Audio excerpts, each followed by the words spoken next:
It's not about the numbers. Fall in love with the journey and the process. I don't want to continue. Emotional regulation. Welcome to Full-Time Mom to Full-Time Creator. This is season 1 of my channel, where I embark on the journey of mastering the delicate balance between motherhood and content creation.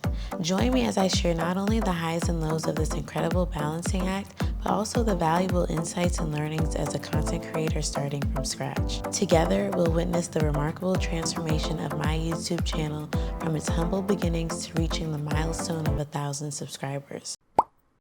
Get ready to be inspired, entertained, and motivated to pursue your own dreams as we embark together on this transformative adventure. Welcome to Full-Time Mom to Full-Time Creator. I wrote down a couple of notes to share about what I want to talk to you guys about. Taking control of my emotions definitely has been a theme so far this week. Emotional regulation. I can say right now, like, you're all the way back there because I haven't had a chance to take care of myself today. I've had little to eat, so on and so forth. However, I was on YouTube and something happened. My mindset just started to shift. The thing about this content journey is the numbers can get to me, and I know that. Like yesterday, I was so happy to have a video be over 100 views, but then I'm obviously getting into a contrasting type of space and comparing myself to other people who've been on the platform for way longer than, I don't know, almost 2 weeks. So I just have to remind myself to not get caught up in the numbers. And like, this is about me posting and fighting through the hurdles of what I'm facing right now to get myself up on YouTube. It's about 2 o'clock right now. And like I said, my battery is pretty low, but it's all about how am I going to regulate my emotions. Yes, my battery is low. Yes, I've been up since 6:30, haven't been able to edit my video. Yes, I've been up since 6:30 on my mom's shift the whole time. I did get a chance to nap, and instead of editing, I rested because I have to listen to my body. And I'm just going off prayer and faith that somehow today I will be able to edit my video, like giving that to God. It's not only for me to figure out. Giving it to God, and hopefully today I can edit my video and continue on, because having that emotion today, I'm feeling like stopping. I don't want to continue. It's weird. It's weird to just be in a like, yes, let's keep going mood one day, and then the next day you're like, what are we doing this for? What is the point? And that's where I have to remind myself to fall in love with the journey and the process. It's not about the numbers. If you're looking for all these views and everything, like all the numbers that you see in your analytics when you're on YouTube Studio, like if you're caught up in all of that right now, it's gonna get in your head and you're not gonna post. And I'm also caught up in the style of my content and like editing styles and how shit looks, and that's neither here or there, to be honest. I have to remind myself of what my goal is, and my goal is to build a cadence with posting YouTube content. I feel like in the beginning, I don't know about you, but I can get so caught up in like, oh, it's not looking like, this is not how I want it to look. This is not how I want it to look. I want to edit so immaculately and do the most, but just get the content up.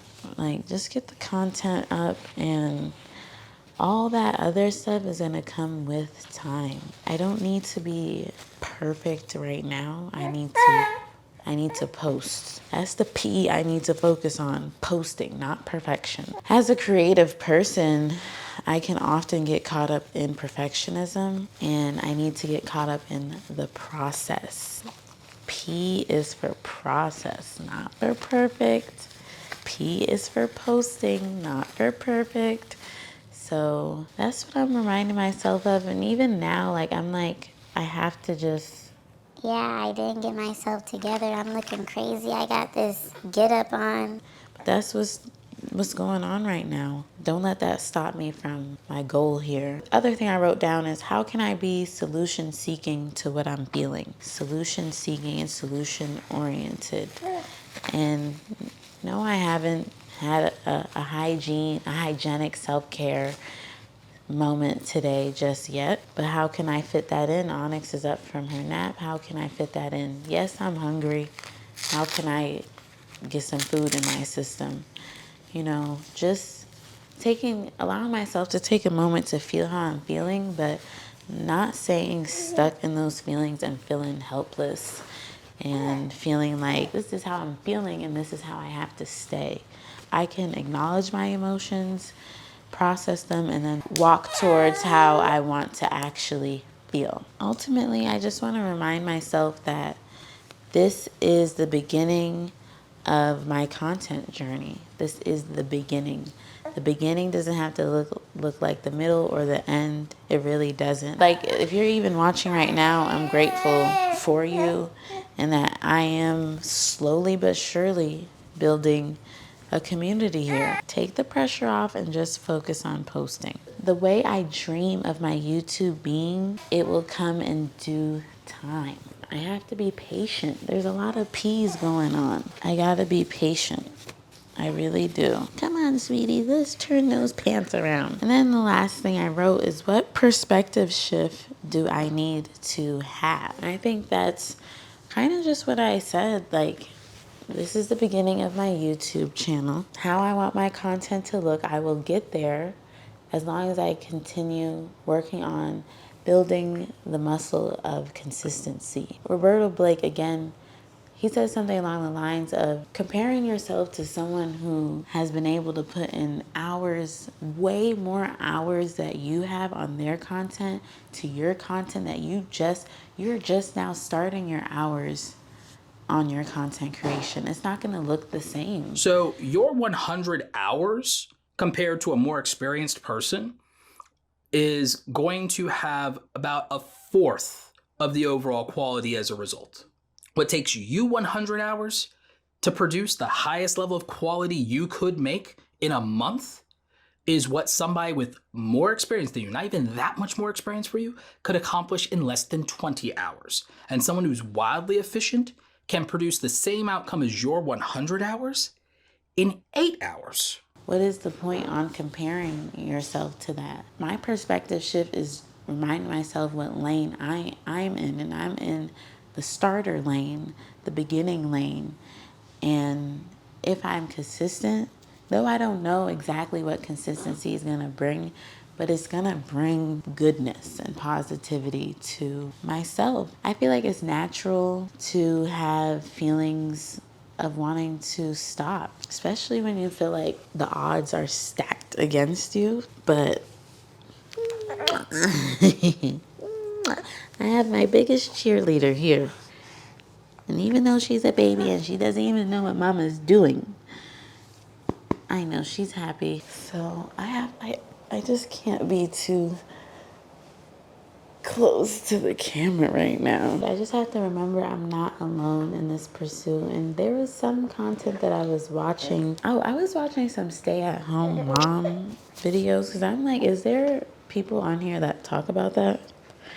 And I came across some folks. Oh, you spit up a lot. I came across some folks that spoke about their experience, and I feel like something mentioned in one of those videos had me a little bit scared. Like, dang, as she gets older and gets into her other phases, how is this going to be, you know? But I'm not going to allow their experience to put me in a fearful state of mind. I just need to focus on how I want my motherhood journey to look. Let me fix the light. Somebody shine a light on them. Shine a light on them. And I know, like, for me, and also with being a mom, like, this is the beginning. It's not going to look like this. And the more I learn to regulate my emotions, because this is a lifelong thing, so I should continue to work on that. Because I'm not about to be upset and angry and disturbed and just stressed, and like I'm working towards harmony in my life with my dream of being a full-time content creator and my dream of being the best mom that I can possibly be. I'm working to create harmony with that, and my dream to still sustain myself and who I am and enjoy relationship my relationship with my husband and other relationships, and build community offline as well. But I'm gonna go because the light that I have is about to get the boot. I don't understand why it keeps turning off. So we're gonna get out this room, all right? We're gonna get out of here. Oop. My husband's making me some food, so that should solve the hunger part. And I'm about to go in the bathroom with this little baby. And she gonna sit down and I'm gonna take care of myself. You know, I'm gonna have to learn to multitask the best that I can. Like, just do what I can when I can do it. So let me go. Let me stop talking your head off. But that's the takeaways I'm having right now in this day. So we have egg and cheese over avocado with some tomato on top. Isn't that yummy? Motivation is fleeting. It comes and it goes. But for avocado with dedication really goes a long way. And I have to decide, am I going to be dedicated to the craft of YouTube? And I believe I've made the decision. But in the moments where I'm getting caught up in the numbers and I'm asking myself, what am I doing this for? That's not someone who's dedicated. That's someone who is moving off of motivation. And because numbers are often a good indicator that things are bubbling and going on, I'm strictly relying on that to keep me going. And I can't do that. But if I remain dedicated, I'm not going to be caught up in the numbers. This current season of my YouTube channel is not about the numbers, but it's about building the skill set involved with having a YouTube channel. I really just want to tell myself, please don't be caught up in the numbers at all. Just know that by focusing on the process rather than the numbers, it's going to make me a better content creator overall. Because I feel like when I'm caught up in the numbers, I don't want to create. Or if I'm caught up in how things look and being a perfectionist, then I don't end up creating. And I may create, but I may not put it on, I may not actually upload the content. And I'm a big believer you have to go through the whole creation process in order to truly reap all the learning benefits from creating that piece of content. My videos will get better over time. When I'm not posting or trying to post every day, I'll have more time to put into the video so that it looks how I want it to, or I make the edits that I want to, because really editing and SEO are the most time-consuming aspects of this. But people are finding me. People are finding me, and I just gotta be patient.